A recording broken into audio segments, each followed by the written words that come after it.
Hello Live Wires, Heather Boyd Wire here, and today it's Tip Tuesday.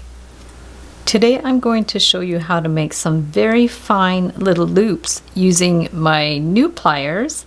I've been using these Cresta pliers for over 30 years, and everybody asks me where I get these pliers with the little fine nose. These are round nose pliers, but sadly they aren't available anymore, and for years I was looking for them, and then Amber tracked down where I could find some exactly the same. I think they're the exact same model put out by a different company, and I will link up below where you can purchase these pliers on Amazon.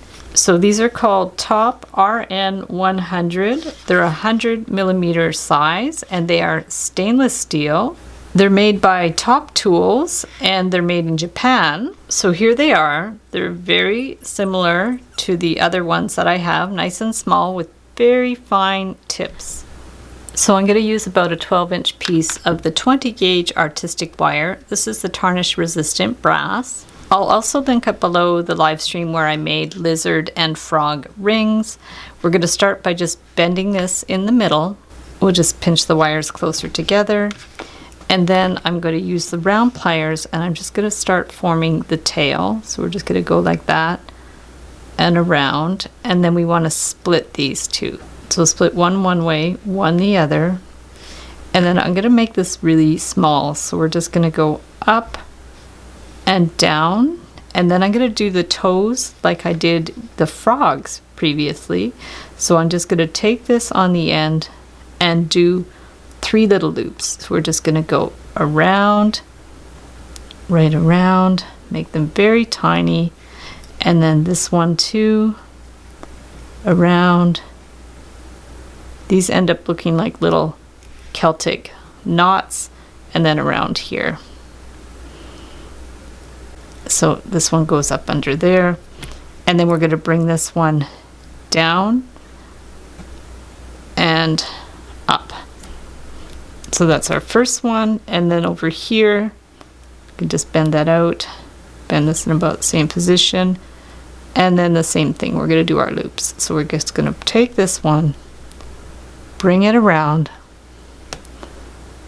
make the circle really tiny, and then this one too, bring it around, and then this one. They kind of look like clovers too. Wiggle it around if you have to.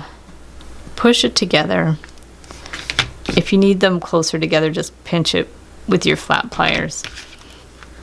And then we're just going to bring that one down and that one down. Now we're going to curve the body a little bit that way, and this one too, so it looks like there's a little curvature in the body. And then we're going to form the arms. So just here, we're going to go down and up, and we can do the same thing on this side. So just down and up, and then we're going to do the circles again. This is too long, just wiggle it in. So now we're going to do the loops again. Bring this one around. 1, 2, and 3. Wiggle it again if you have to. And then bring this one over. And we're going to do a little bit of a shoulder and bring that out. So now we're going to do this side, turn this one around, bring it down a bit if it's too long, and do our 3 little loops. This is a really cute way to do the little toes. I'm going to bring this one in here, push it down, and then bring that one up, and bring that one over, and then we could just start forming kind of the chin thing. So bring this one over and up, and now we're going to do the eye. So just take this wherever you want the eye, bring it around with the little loop, and then if you want it even smaller, the eye, you just give it a little tug and that'll make it even smaller. And then we're going to bend this back and then bend it the other way. So we're going to flip it over and start the eye again. Try to get it in the right position. So just pull it like part way around, and then we're just going to give it a tug, and that just tightens up to make it smaller. And if you need to push it more with the flat pliers, just go ahead.